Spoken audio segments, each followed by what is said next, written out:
Vamos a...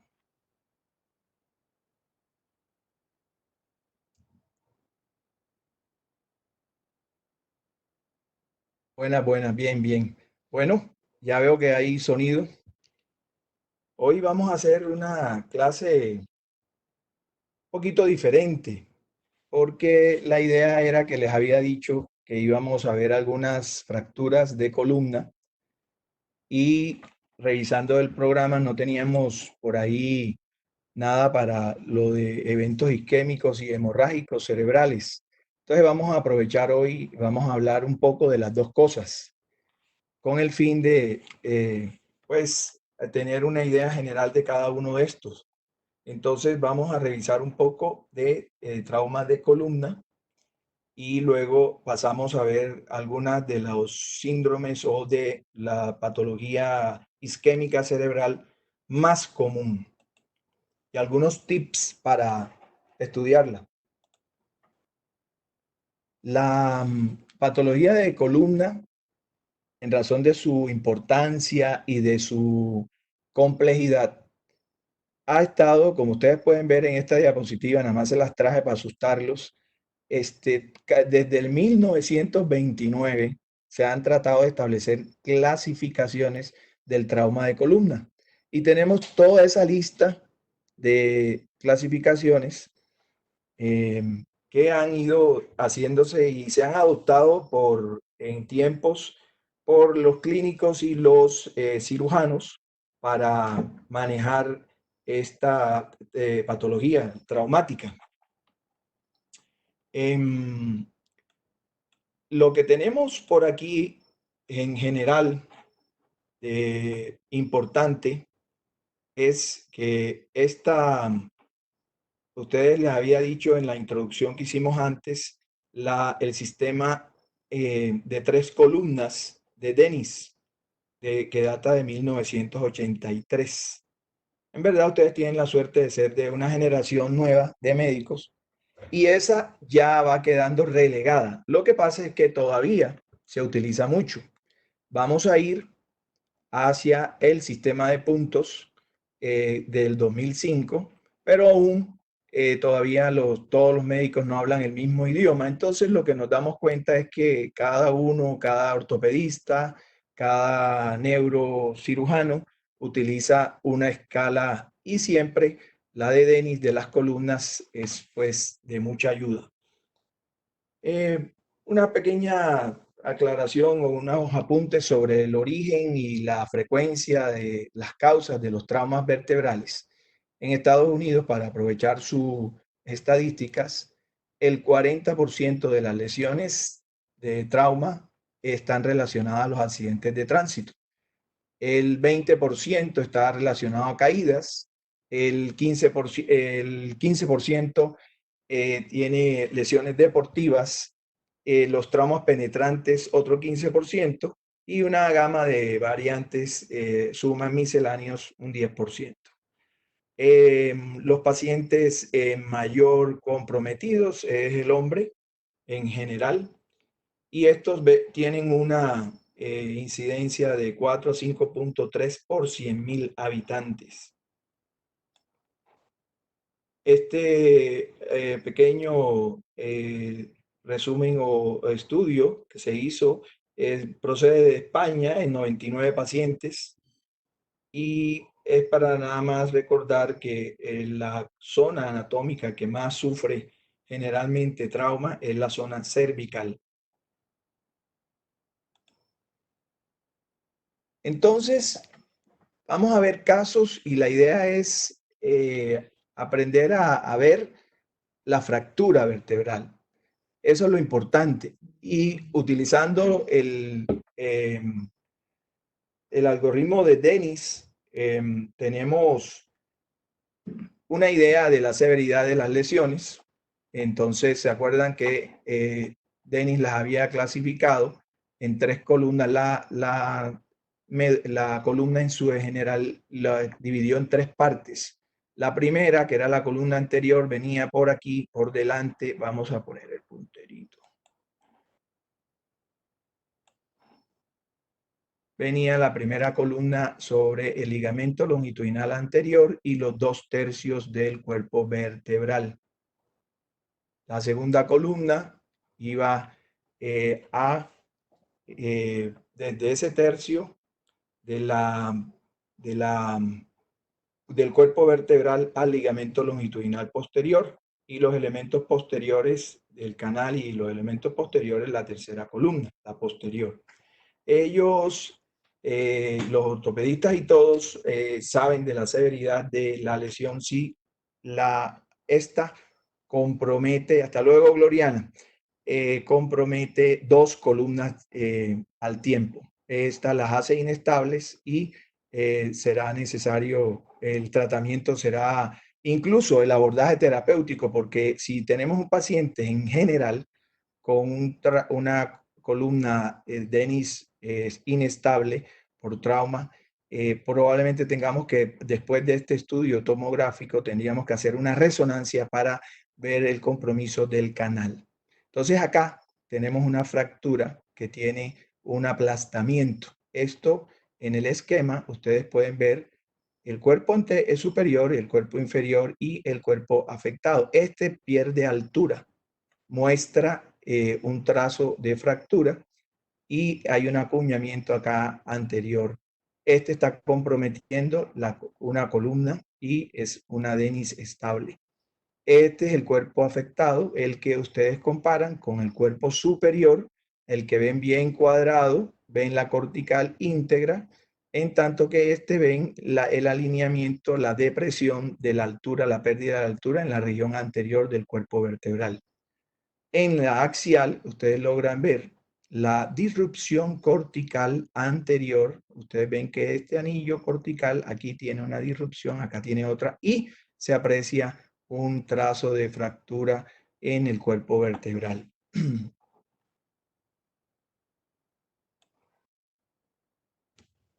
Seguimos viendo ejemplos.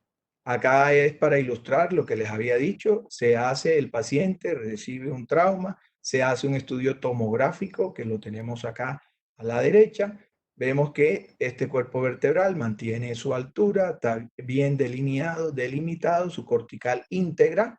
Y luego acá tenemos otra fractura, otro cuerpo vertebral que mantiene su altura, lo comparamos con los que siguen, pero ya ustedes pueden ver que este cuerpo vertebral tiene un acuñamiento y ha perdido altura. Eso coincide con la sintomatología del paciente. Él va de este estudio tomográfico, esta es una reconstrucción tridimensional en tomografía. En razón de la sintomatología intensa dolorosa, se le realizó una resonancia magnética. Y en esta resonancia magnética, ustedes pueden, aquí estamos señalando la fractura, está comprometiendo un poco el ligamento longitudinal anterior, está el cuerpo con disminución de su altura y los cuerpos restantes tienen un buen aspecto. Conservan su altura, no hay desplazamientos, pero aquí llama la atención una cosa. Acá hay una salida hay una zona en la que sigue, se ve mejor. Ustedes ven que el ligamento longitudinal posterior, que es esta línea hipointensa, la línea final, está desplazado en sentido posterior, ha perdido su adosamiento como lo tiene en los niveles superiores o como lo tiene en el inferior, y aquí hay un hematoma epidural que va a comprimir la médula. Este paciente debe ir a drenaje de este hematoma con celeridad para evitar problemas en consecuencia relacionados a la compresión medular. Este estudio hace que esta, que era una Denis estable, se convierta en una Denis inestable. Entonces, sí tiene mucha importancia la clínica y los estudios con los que estamos contando para manejar los pacientes. Esta es evidentemente una lesión severa. Está proyectada sobre la columna cervical. Aquí ustedes ven que hay una dislocación facetaria. Acá se pierde. Esta es la articulación facetaria superiores y aquí se perdió. Además de eso, hay una listesis del cuerpo. Este corresponde es C2, C3, C4, C5, C6. O sea, hay una listesis de C7. Vemos que hay una también dislocación facetaria y ya vemos que están comprometidas las tres columnas acá. Esto es una lesión severa. Si lo ven en el sagital, ustedes se pueden imaginar que acá hay una compresión medular porque el canal ha perdido su amplitud en este nivel en razón del desplazamiento del cuerpo vertebral. Otra lesión severa de mucha gravedad. Hay lesiones, también las vértebras morfológicamente las podemos describir en razón de su aspecto y de su compromiso. Las fracturas por estallido, como es el caso de esta, son muy frecuentes en los niveles lumbares, especialmente es muy común en el nivel L1. La mayoría de ellas se dan entre T9 y L5. Estas o en ocasiones son múltiples, entonces no es tan frecuente que se acompañen, pues hayan dobles fracturas. Por eso cuando uno, y normalmente para aprovechar la oportunidad, cuando encontramos una fractura o cuando encontramos una lesión en radiología, buscamos la segunda lesión. Y si aparece una segunda lesión, debemos buscar la tercera lesión.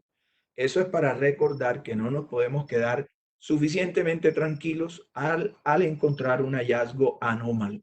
Tenemos que seguir buscando y si encontramos uno, seguimos. Esta lesión de estallido generalmente es una lesión de compresión de alta energía y es una lesión de carga axial. Entonces, esta columna golpea el cuerpo superior con el inferior y en el medio está la columna y también se puede comprometer el espacio intervertebral y el disco. Acá tenemos más ejemplos de, por ejemplo, para aclarar, porque esta que es igual en el sentido que es otra fractura por estallido con una morfología vista en la radiografía convencional, esta lesión, por ejemplo, el paciente que salta del tercer piso o del segundo piso y tiene desde esa altura, cayendo con sus pies, esta fractura axial en el sentido de que golpea con los calcáneos y transmite la fuerza hacia arriba en ese sentido. Y también estas se pueden ver en los pacientes que chocan de frente con automovilismo manejando, pues recibe también el impacto que se transmite hacia la columna en el eje axial. Esta es otra fractura, ahí vemos el acuñamiento del cuerpo. Aquí no se nota probablemente el elemento, en ocasiones esta fractura por estallido tiene un componente del elemento posterior del cuerpo vertebral. Aquí se nota que este cuerpo se ha desplazado y está comprometiendo el canal. Entonces, en las fracturas, ¿qué tenemos que ver? La pérdida de la altura, que tenemos que verla en las vistas laterales.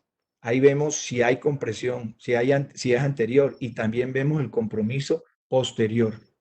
En los cuerpos vertebrales en el plano axial también podemos ver la manera como ellos se comprometen y pierden altura. Acá ustedes ven que este es el cuerpo afectado y se ve muy evidentemente cuando este cuerpo muestra su adecuada definición y una altura superior a este, lo mismo que el más craneal.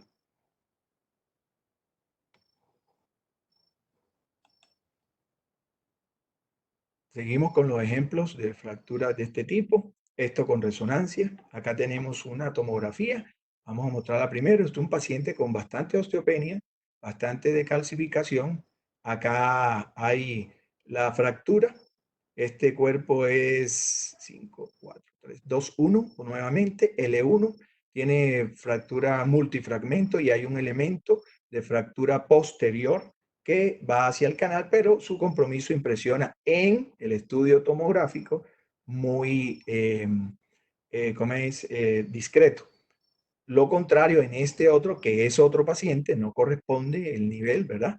Tiene acá el compromiso, ustedes ven la intensidad, este es otro T2, un T2, el líquido cefalorraquídeo brillante, y este compromiso del cuerpo de L3. Entonces ustedes ven el compromiso de la altura, la pérdida de la altura del cuerpo, la pérdida de la señal. Esto se ve, algún fragmento acá se ve hipointenso. Hay un desplazamiento posterior del fragmento que está comprometiendo el canal. Igualmente, eh, entonces es una fractura de Dennis inestable.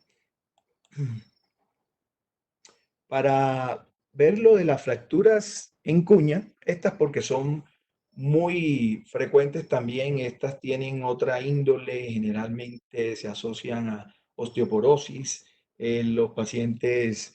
Este mecanismo es por hiperflexión en pacientes que además tienen como de base una patología. También se puede hacer por trauma, pero es muy común en este grupo de personas. Estas en general son fracturas de un solo nivel. Y este tipo de fracturas es de las más comunes además en la columna toracolumbar.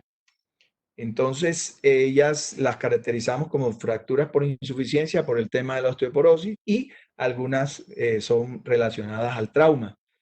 Estas son tanto en la resonancia como en el TAC, se aprecia la impactación de la parte superior del cuerpo. El acuñamiento en ocasiones, acá está, es hablando de que se aprecia un trazo acá. Este trazo lo vamos a ver mejor luego. Es cuando la lesión es aguda. Acá en el otro ejemplo lo que tenemos es prácticamente, para decir que es una lesión vieja, una pérdida o un acuñamiento nada más del cuerpo vertebral.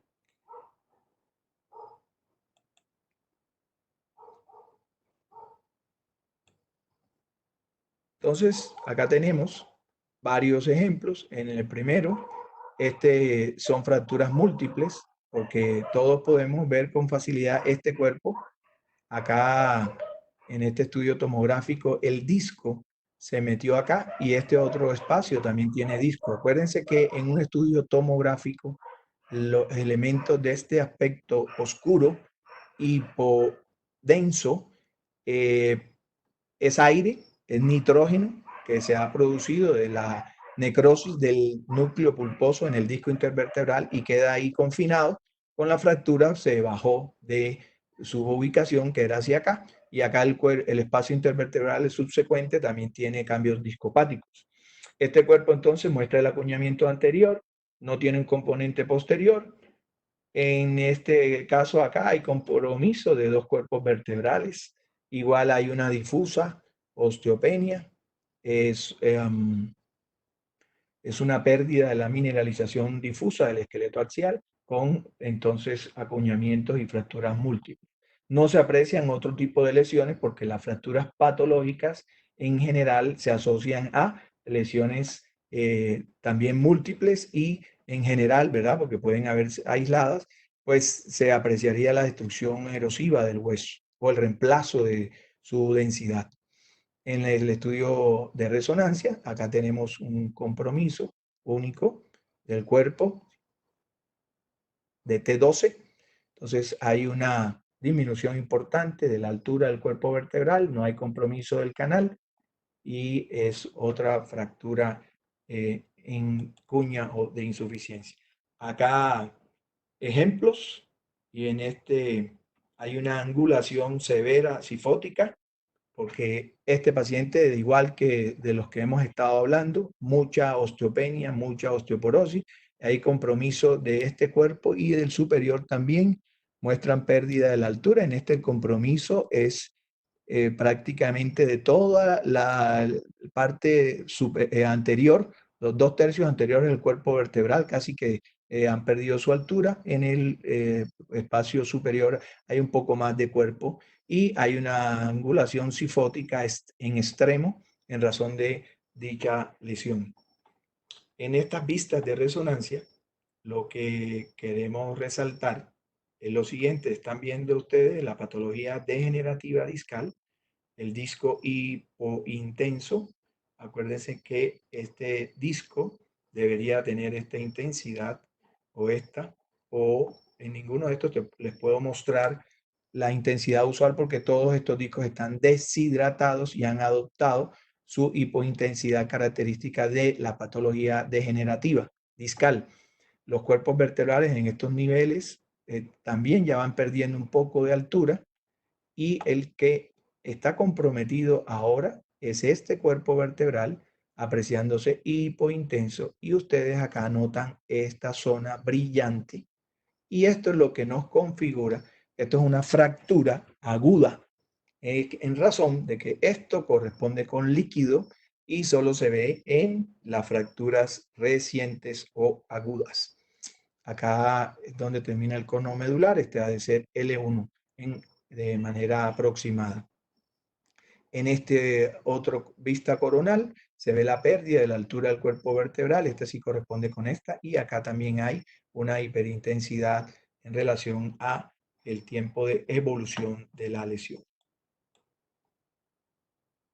De esto, de las columnas, hay mucho más que ver, mucho más que señalar. Hay lesiones, recordando la severidad de las lesiones a niveles cervicales y dorsales en razón del compromiso del paciente, de su movilidad e incluso de los elementos de llegar a comprometer la respiración y producir paros respiratorios agudos y muerte subsecuente si se presentan hematomas epidurales traumáticos que no se vean a tiempo y el paciente pueda fallecer. Ahora vamos a seguir un poco con el ictus y la idea de ver un poco de la patología nerviosa para que tengamos una idea por sistema, por territorio vascular y de esta patología que es tan frecuente. En general, obviamente, sabemos que es una patología cada vez más frecuente. Los pacientes están aumentando la sobrevida, aumentan los factores de riesgo como la hipertensión, la diabetes, la obesidad. Todas estas cosas a largo plazo nos llevan a que los pacientes vayan a tener riesgos. El que más nos perjudica es la arteriosclerosis difusa, y con un compromiso a nivel de los niveles carotídeos y de los vasos principales del polígono de Willis. En general, siempre recordarles la anatomía. Habíamos visto un poco de esto ya, esto hay que repetirlo y repetirlo. Estas son slides de Frank Gallard de Radio Paedia.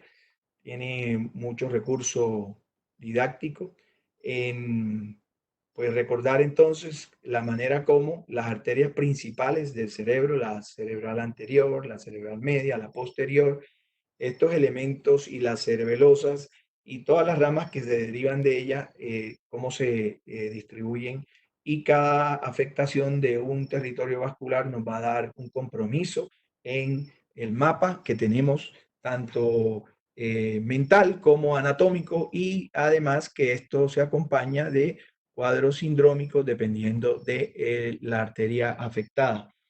En general, la tomografía computada sin contraste es el pilar en las imágenes para el manejo del evento cerebrovascular agudo. Es primero que es rápido, es relativamente económico y está ya cada vez más disponible. En esto, él tiene una falla que es su sensibilidad limitada en el contexto agudo. Ya se ha estudiado mucho del ictus y tenemos una ventana de 4.5 horas para ejercer algunas medidas para tratar de revertir la patología, por ejemplo, en los cambios por trombosis, en general la oclusión de segmentos arteriales cerebrales El tratamiento de elección es la fibrinolisis y eso conlleva aplicar medicamento en esta ventana de 4 horas y media.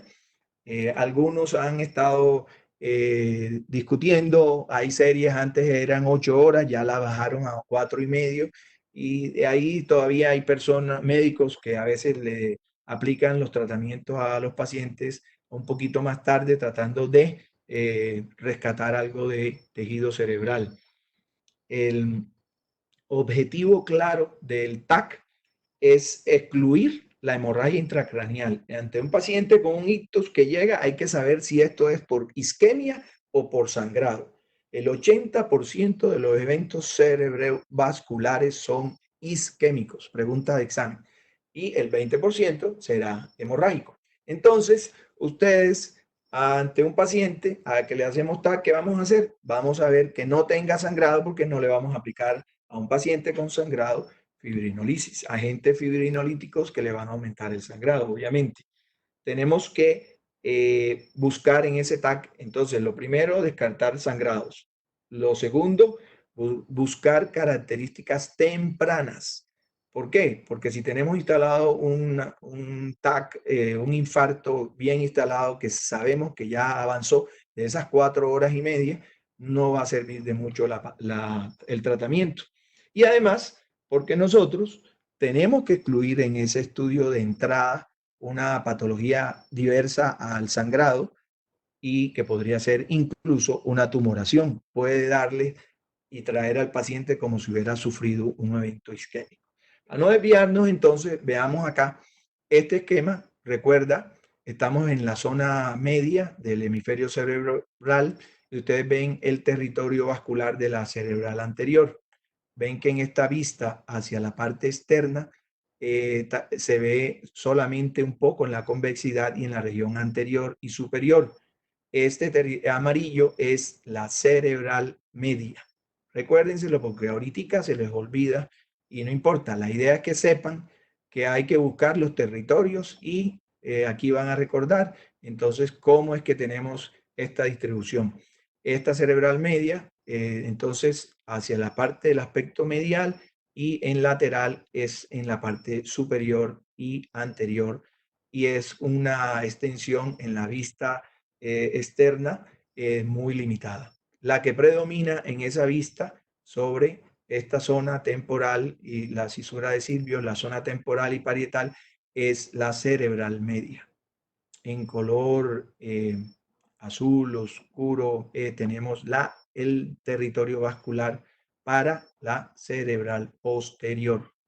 Aquí vamos a estar repasando esto porque siempre va a estar siempre vamos a estar buscando este atlas, hay que buscarlo cuando estamos haciendo los diagnósticos de la extensión. Hay algunos que también estos territorios vasculares a veces se cruzan porque puede haber compromiso de dos vasos, entonces tenemos que tener presente eso.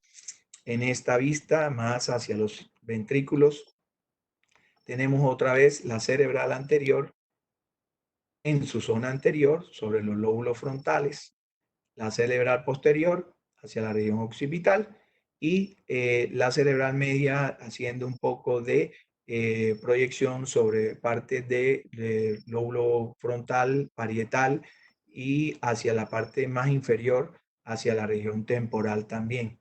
Acá, como ramas de la cerebral media, tenemos la irrigación ganglio-basal y acá están las zonas de las arterias lenticuloestriadas. Pregunta de examen.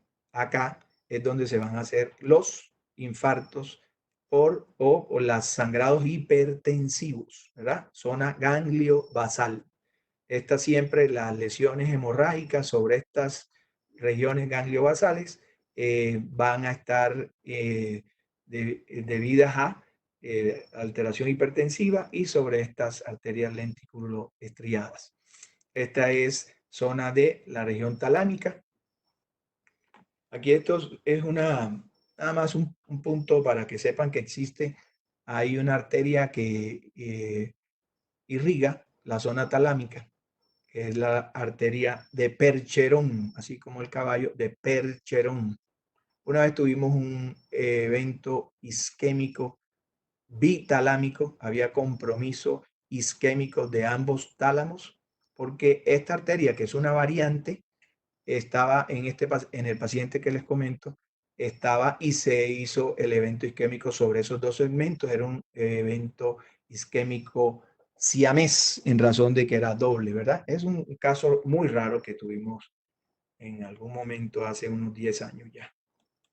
Finalmente, hacia las regiones más inferiores, igualmente ya sobre los giros rectos, la región temporal, poco ya de la arteria cerebral anterior, un poco sobre la zona temporal de la arteria cerebral media, algunas vistas sobre regiones occipitales y restos parietales de cerebral posterior, y comienza a aparecer la vascularidad de la arteria cerebrosa superior.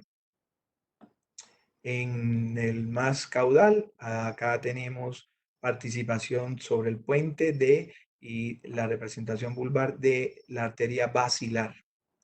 Acuérdense que esto es de ver, ver, repetir y volver a ver. Vamos a hacer acá ahora un ejercicio de cómo es que sucede el evento isquémico y cómo es que va progresando, porque también siempre vamos a tener unas preguntas que nos van a hacer si esto es agudo o si esto es antiguo. Entonces, hay ya elementos con los que contamos para decir esto es agudo y esto es subagudo o crónico. En verdad, el primero que nos dicta de qué estamos viendo, de qué se trata, obviamente es el cuadro clínico. Pero ya, dejando un poco a un lado esto, hablemos de los signos que se aprecian en los estudios radiológicos. Por ejemplo, acá que tenemos como día cero, tenemos el clásico signo de la cerebral media hiperdensa. Entonces ustedes ven, que ya se acuerdan, se los habían enseñado por ahí antes, estamos en un estudio sin contraste y vemos la cerebral media hiperdensa en su rama derecha. Si la comparamos con la contralateral, es notorio la diferencia que hay acá. Ese signo, con clínica de un ictus, que nos lleva a pensar que eso que estamos viendo corresponde con trombosis, porque en el interior de esa arteria hay un trombo, un émbolo vascular. Esto se puede ver en cualquier vaso, no es solamente la cerebral media, porque también puede haber en la posterior, en la anterior, cuando la enfermedad tromboembólica envía de manera al azar sus émbolos y entonces genera este ejemplo. Acá, cuando vemos una cerebral media hiperdensa, estamos en una etapa temprana generalmente. El paciente ya se siente mal y acude a buscar tratamiento y atención médica. En la del día cero, y aquí es donde estamos diciéndoles lo que habíamos mencionado antes, que el TAC tiene una sensibilidad baja. Entonces, acá donde está el punto rojo, eh, nos estaban diciendo que acá hay un poco de hipodensidad, ¿verdad? En esa zona que uno la debe ver como una zona de isquemia temprana. También en otros momentos, no tengo esta diapositiva acá, los surcos se comienzan a perder. Y lo otro que sucede es que la zona gangliobasal, acá está el núcleo caudado, se deja de ver claramente. Puede ser que aquí se haya perdido la diferenciación de este núcleo caudado en el lado izquierdo con los putamen y globo pálido. Aquí se ve la comisura anterior, se dibuja. Pero los cambios acá sí son discutibles y tienen toda la razón de dudar, ¿verdad? Entonces, paciente, síntomas clínicos, compromiso de pérdida de la fuerza del lado contralateral y este hallazgo sobre la cerebral derecha, pérdida de la conciencia o trastornos de la conciencia. Este paciente con este hallazgo va a resonancia magnética y entonces en las secuencias que tenemos de difusión, que se llama así como las ven ustedes acá, y esta otra secuencia que se llama el mapa de ADC, esa tiene características evidentes y claras en el contexto del evento isquémico agudo. Vamos a ver la zona que tiene isquemia en la secuencia de difusión brillante o hiperintensa. Entonces, en la secuencia de difusión, en la etapa temprana del ictus, del evento isquémico, se va a ver la zona comprometida hiperintensa o brillante. Al mismo tiempo, porque es una secuencia que obligadamente debe ir acompañada de esta otra, tenemos el mapa de ADC. Ese mapa en el contexto del cuadro agudo isquémico tiene que mostrarnos la zona que ya brilló, la zona que está hiperintensa en la secuencia de difusión, que nos hace pensar que hay un daño, ¿verdad? Una lesión focal. Entonces, tiene que verse hipointensa. Entonces, para los que se me están perdiendo, esto es como un kit para ver si esto es agudo o no. Y esto me dice, este es un cuadro agudo. Si yo no conozco, no estoy viendo al paciente y estoy reportando a 1 kilómetro por teleradiología, a 100 kilómetros, esto es lo que vamos a decir. Probable evento isquémico agudo en el territorio vascular de la cerebral media derecha. Entonces, estábamos en el día 0 y acá les traje día 3, día 5, día 11. Entonces, ¿qué es lo que queremos mostrar en eso? En el día 3, si ustedes se acuerdan, el primer estudio de TAC no tenía, supuestamente estábamos inventando que había algo aparte de la cerebral hiperdensa, no se veía mayor compromiso de la zona vascular, del territorio vascular de esa cerebral. Ya teníamos la resonancia que decía que tenía problemas. Bueno, ¿qué pasa el día 3? Acá pasan varias cosas. Y este paciente tiene algo interesante que es de muy buen provecho para todos. Este paciente entonces acá tiene una zona hipodensa que aumenta, que es evidente y que cuando la comparamos solo con la resonancia, vemos que hay cambios. ¿Por qué? Porque este paciente, la zona hipodensa que tiene el TAC, está acompañándose de una herniación, una desviación de la línea media, está haciendo un colapso del ventrículo. Si ustedes ven el ventrículo que tenemos acá izquierdo, se ve un poco desplazado, pero el derecho no se ve. Está colapsado por el efecto edematoso que está generando la reacción a consecuencia, la reacción inflamatoria severa, citotóxica, que está llevando a comprometer este hemisferio cerebral por compromiso de isquémico de la cerebral media. Pero acá les digo algo. Al parecer, no quiero que las mezclen, pero quiero decirles algo. Ustedes están notando que acá hay una zona hipodensa. Esto no lo mencionó el colega que habíamos visto del estudio, porque estaba hablando es de los cambios, nada más estamos en el día 3, acuérdense. Entonces, que hay aumento del edema y aquí ha habido por el edema una desviación de la línea media, pero acá hay como un compromiso isquémico del territorio vascular de la cerebral anterior. O sea que ya esto está comprometiendo isquémicamente el territorio vascular de la cerebral anterior. Ustedes también ven que este es otro estudio de TAC sin medio y este estudio muestra algunos puntos brillantes. Y esto se da cuando quiere haber una patología asociada a las isquemias que se llama la transformación hemorrágica. Eso lo van a estar viendo en el futuro. La transformación hemorrágica del evento isquémico lleva a que hayan zonas de sangrado en el interior del parénquima afectado y esto, además del edema, ya debe poner en alerta a los médicos tratantes porque habla de severidad de la alteración. Y entonces ustedes ven que el día 5, y es que este es como un ejemplo extremo, pero está muy bueno, en el sentido de que el día 5, ustedes a este paciente le hicieron algo.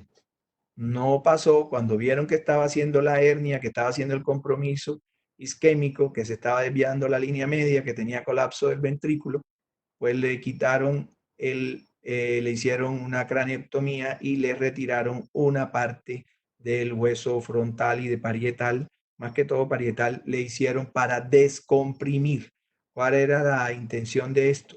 Como la calota es una bóveda cerrada y la presión aumenta por los cambios citotóxicos, el edema que hay dentro de este hemisferio, la presión podría llevar a más daño cerebral. Entonces se ha visto que cortan, retiran el hueso, este hueso lo tratan de quitar de una forma quirúrgica y a algunos pacientes se los ponen subcutáneo en el abdomen para que el hueso se mantenga y luego se lo vuelven a poner cuando supere la crisis esta tan severa, porque esto corre el riesgo de tener una alta mortalidad.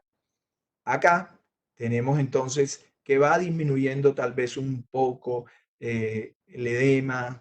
Realmente no es muy obvio el ejemplo, pero eso es lo que queremos decir. Comienza a haber algunos cambios al interior de la lesión edematosa, que en verdad uno podría decir, acá lo notorio es que todavía hay, a pesar de la cirugía, todavía hay desviación de la línea media. Pero bueno, ¿qué está pasando? Día 11, segunda semana, paciente ya se nota menos el edema. Ustedes ven la zona hipodensa ha mejorado de manera importante. Aún hay cambios de la manera como el parénquima se aprecia. Se comienza a ver la existencia del ventrículo, ¿verdad? Hay menos desviación de la línea media. El paciente pues ya va con mejoría. Acá hay cambios en el plano este en relación al antecedente quirúrgico. Entonces ha habido una evolución de lo que teníamos hipodenso a un aclaramiento de la hipodensidad. Día 11, segunda semana. Estos cambios pueden pasar de 2 a 3 semanas en el que se vean estas hipodensidades en mejoría. Acá tenemos dos pacientes diferentes. Bueno, no, en verdad es un popurrí de pacientes. Es para recordar lo siguiente. ¿Se acuerdan cuando las primeras día cero? Acá no está la de la cerebral hiperdensa y los cambios de acá, como les decía, muy sutiles. Tal vez lo que les decía acá, por aquí, la diferenciación entre los núcleos lenticulares y el caudado. Aquí se nota más y aquí se nota menos. Bueno, primer día o día cero. Pasamos, acá estos son pacientes diferentes, entonces para no hacer confusión, saltamos a donde tenemos un poco de edema, la desviación de la línea media. Este es el día 11, perdón, día 5, que habíamos dicho. Acá todavía estábamos con cerebro. Caemos acá, ya se nos adelantó. Día 11 va mejorando un poco. Y acá, los dos últimos pacientes son pacientes de otro caso, obviamente, en donde estamos a 30 días o más, ¿verdad? Esto es para ejemplificar en la manera como queda una secuela del evento isquémico en un paciente. Entonces, ¿qué tenemos aquí? Tenemos una zona que es muy importante el concepto. Ustedes ven el líquido cefalorraquídeo hipodenso, ven el líquido cefalorraquídeo de los ventrículos hipodenso y ven esta zona hipodensa y muy similar a la hipodensidad del ventrículo. O sea, esto aquí hay líquido cefalorraquídeo y acá también. Y entonces, ¿qué tenemos en que es un evento? Esto es un paciente con secuela de un evento isquémico. Esto es una zona de infarto antiguo, ¿verdad? Entonces, tenemos unas cositas para señalar. Una, ventrículo. Ven la forma del ventrículo derecho que está bien, que muestra un cuerno frontal de una forma normal y un cuerno occipital igualmente. Acá tiene cuerpos coroideos calcificados. Y entonces uno viene aquí y dice, ¿y qué pasó con este otro ventrículo? Este otro ventrículo está grandote. Hay una asimetría por mayor volumen del ventrículo izquierdo, donde se llevó a cabo la lesión isquémica. Hasta luego, Daniel. Entonces aquí la zona esta hipodensa, es porque aquí hay pérdida del tejido cerebral. Esta es una zona de encefalomalacia. Entonces, esto conlleva a que el ventrículo no tiene oposición del tejido cerebral como acá, y este ventrículo se llena de líquido en razón de que acá hay una pérdida de sustancia cerebral. Entonces ese ventrículo se va dilatando con la producción normal del líquido cefalorraquídeo diario. Entonces, repetimos, esto de aquí es muy clave para entender la patología esta cerebral, y yo sé que les va a servir de mucho. Acá, si tenemos este paciente, corresponde a este paciente, ¿ya?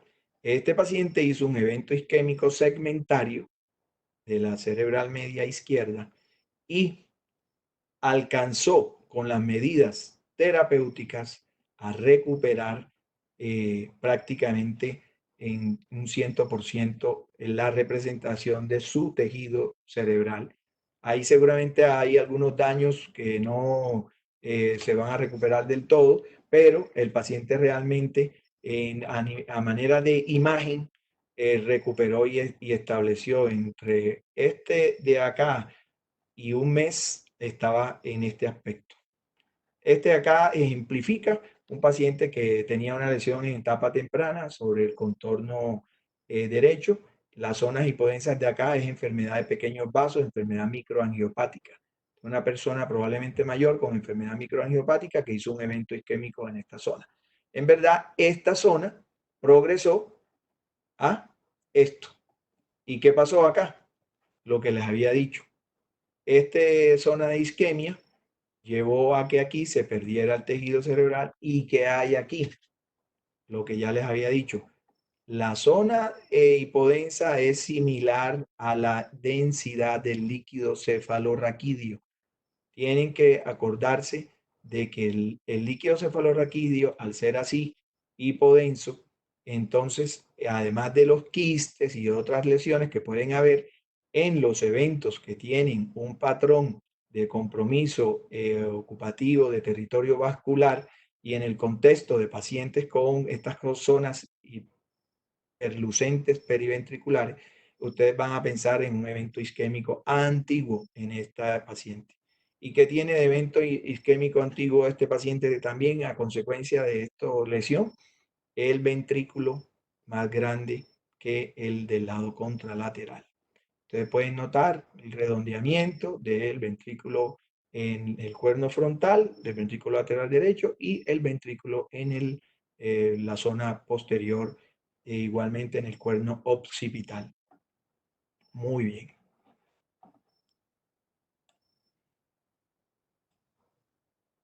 Aquí otra vez para repasar y repetir, porque de eso se trata.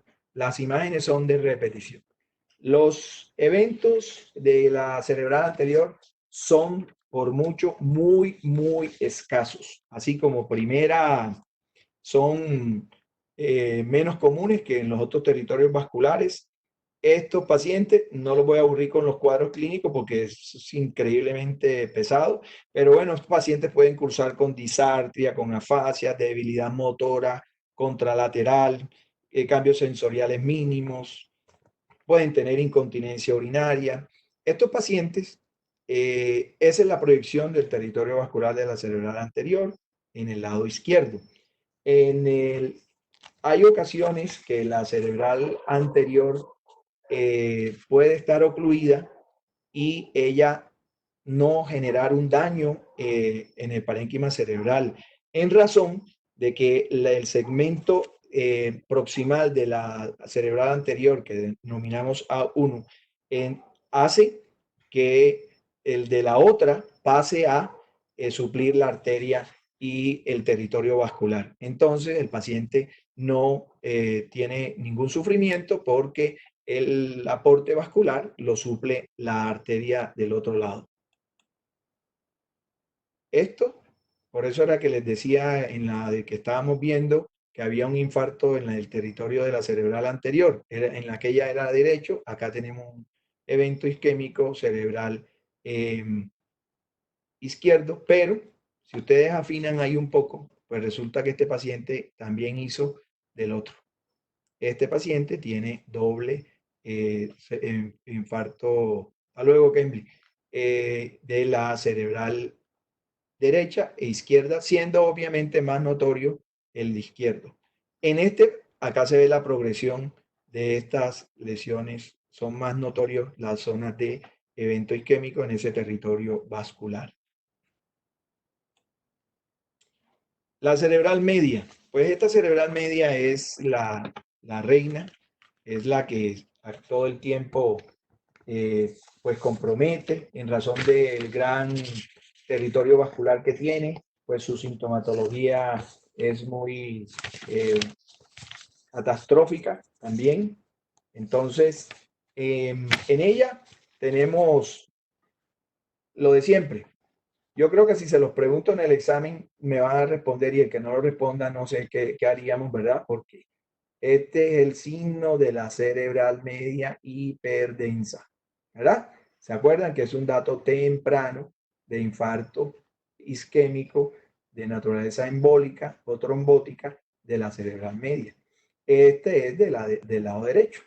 Acá tenemos eventos isquémicos instalados en el territorio vascular de la cerebral media, en este caso izquierdo.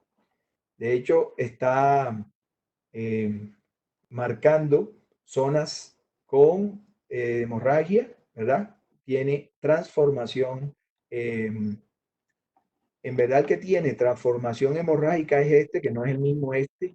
Este paciente acá tenía medio de contraste, ustedes pueden ver las venas corticales con medio de contraste acá. Este estudio no tiene medio de contraste. Este paciente tiene transformación hemorrágica de esto. El cerebro, la arteria cerebral media con isquemia nos da hemiparesia contralateral, tiene pérdida hemisensorial contralateral, hemianopia, afasia, si está involucrado, en el caso del izquierdo, está con afasia, en el que va a ser acá el derecho, probablemente no la tenga. Entonces, estas son como las características del compromiso de la cerebral media. Ella, como da ramas para los núcleos basales, entonces también se puede ver, por ejemplo, en etapas tempranas, o se ve compromiso en la resonancia magnética, cuando se compromete el núcleo caudado o los núcleos lentiformes, en una hora después de la oclusión se pueden ver los cambios en la resonancia. En el 75% de los pacientes se puede ver a las 3 horas ya el compromiso con esa distribución sobre la zona gangliobasal. Entonces, muy importante el uso de la resonancia para poder prever el, el compromiso y la extensión de los eventos isquémicos. También hay, para seguir hablando, tenemos eventos isquémicos. Yo creo que hay más ejemplos de la cerebral media. Y acá teníamos otra vez esta angio-CT, viene asociada a esta resonancia y esta es una secuencia de difusión. Acuérdense, una zona que brilla. Deberíamos tener acá, no está, el ADC, que es la que tendría que verse hipointenso. Y estaríamos ante un evento agudo, ¿verdad? Este paciente, en este estudio, donde tenemos el polígono de Willis y tenemos las cerebrales anteriores, tenemos las cerebrales posteriores, tenemos la cerebral media izquierda y tenemos una amputación de la cerebral media derecha. Esta podría ser el angio-CT del paciente que vimos con el signo de la cerebral media hiperdensa.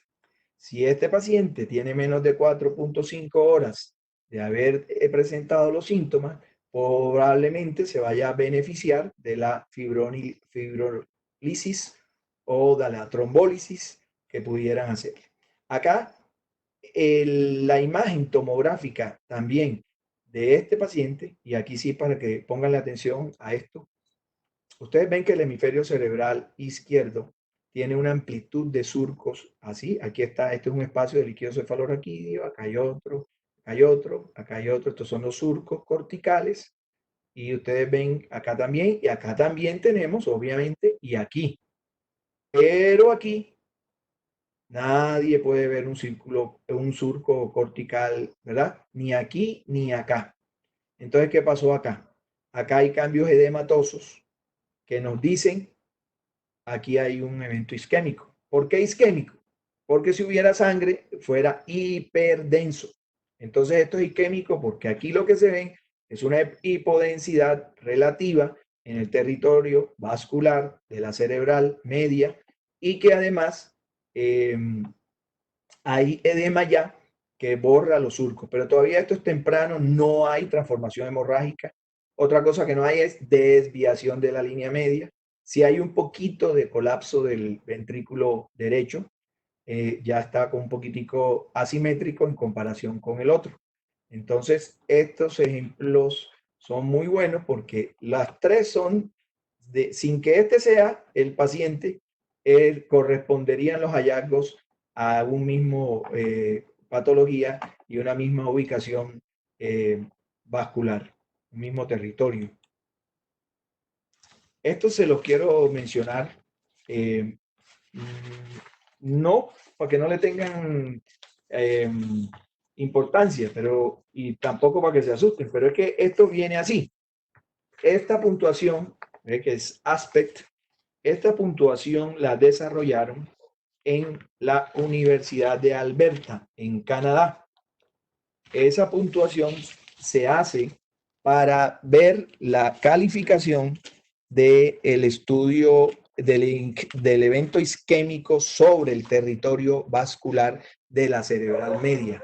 Entonces, esta que manejamos acá ahora, en verdad se hace generalmente sobre la cerebral media, como más se usa, y es la que de hecho aún no está difundida acá en el país, pero ya hay algunos médicos que lo hacen, y de hecho ustedes cuando terminen esto, de esto es que se va a estar hablando. Entonces ya ustedes tienen que saber esto, porque después cuando les hablen van a decir ese doctor que va, que como él es viejito, no nos habló de eso porque él no usaba eso. No, pues esto sí se usa y todo depende del médico que lo solicite. Lo que hicieron fue que dividieron el territorio vascular de la cerebral media en 10 zonas, ¿verdad?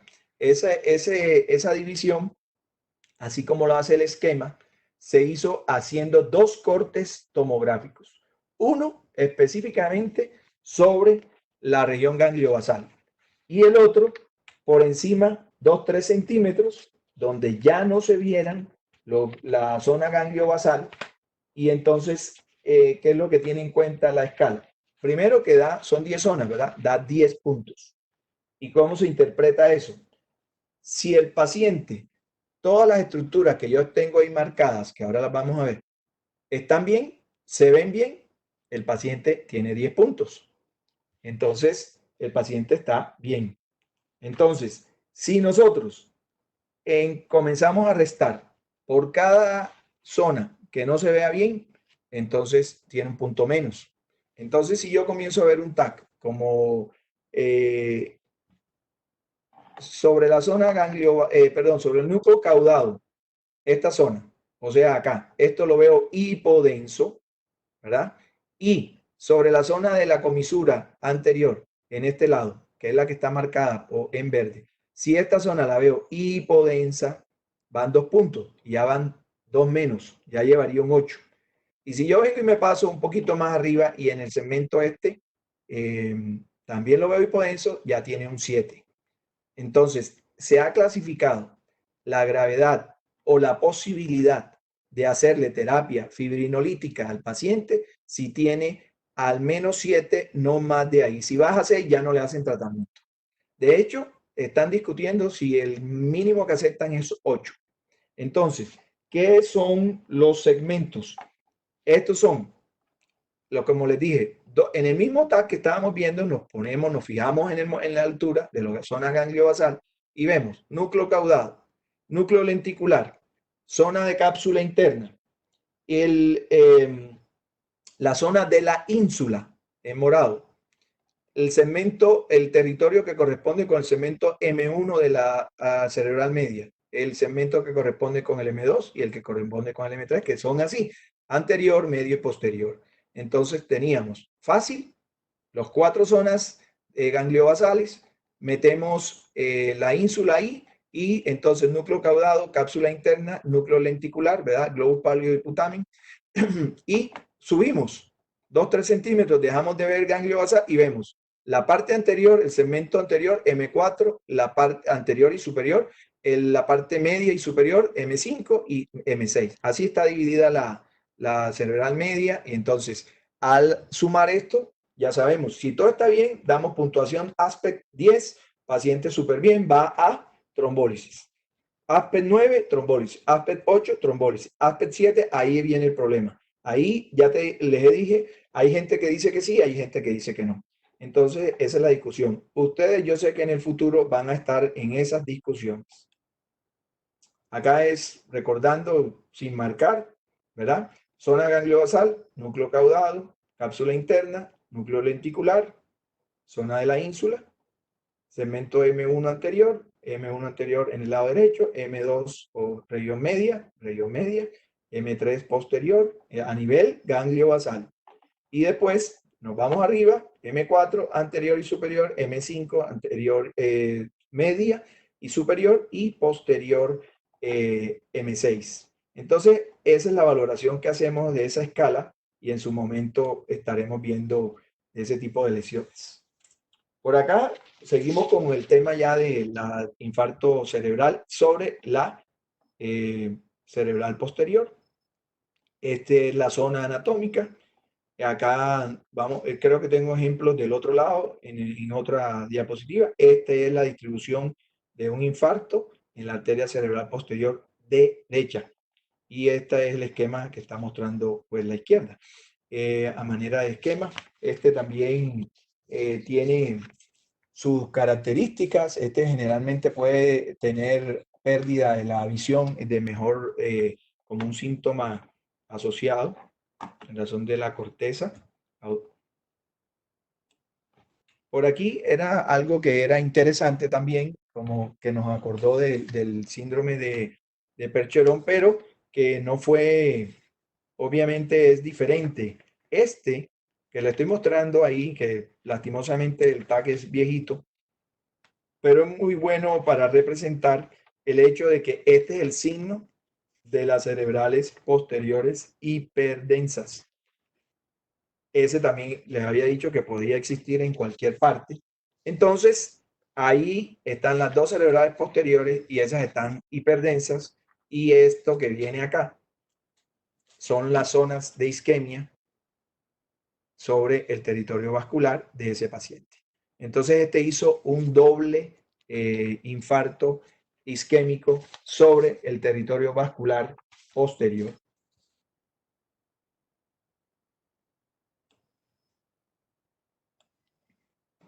Entonces, esto es de simple. La idea es tener presente, por ejemplo, en el TAC, es que lo clave importante que quieren todos es, uno, ¿tiene sangrado? Porque generalmente la pregunta es, ¿tiene sangrado? Y si tiene algo más, pues se lo decimos, ¿verdad? Si hay un tumor, también. Pero el sangrado es importante para que tomen el teléfono y llamen y preparen la sala de angiografía para irle a hacer fibrinólisis al paciente. Entonces, eso de trabajar con el periodo de ventana, a veces nosotros como radiólogos no nos vamos a meter en eso, pero sí vale la pena recordarle al médico si es que ya el paciente se pasó el periodo de ventana, si nosotros tuviéramos esa información.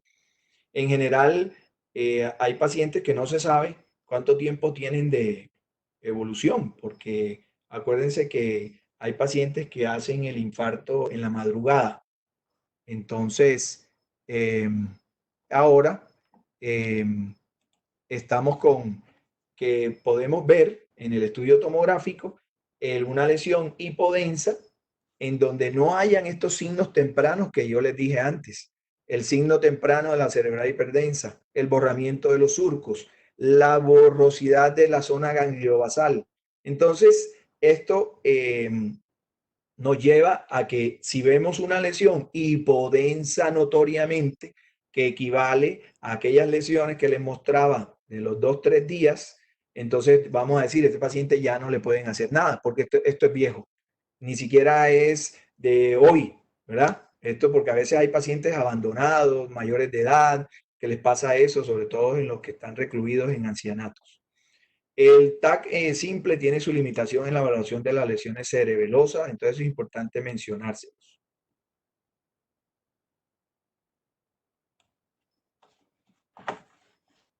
Por aquí hemos llegado al fin. Espérate, porque yo tenía un par. Ya, no. Aquí teníamos, yo sabía que teníamos. Bien, tenemos también, habíamos hablado de tenemos un 80% de eventos isquémicos como causa de los ictus, ¿verdad? Y tenemos un 20% de eventos hemorrágicos. Entonces, acá, por ejemplo, tenemos un paciente con un evento un ictus, ¿verdad? No se sabe su naturaleza, se le hace el estudio tomográfico.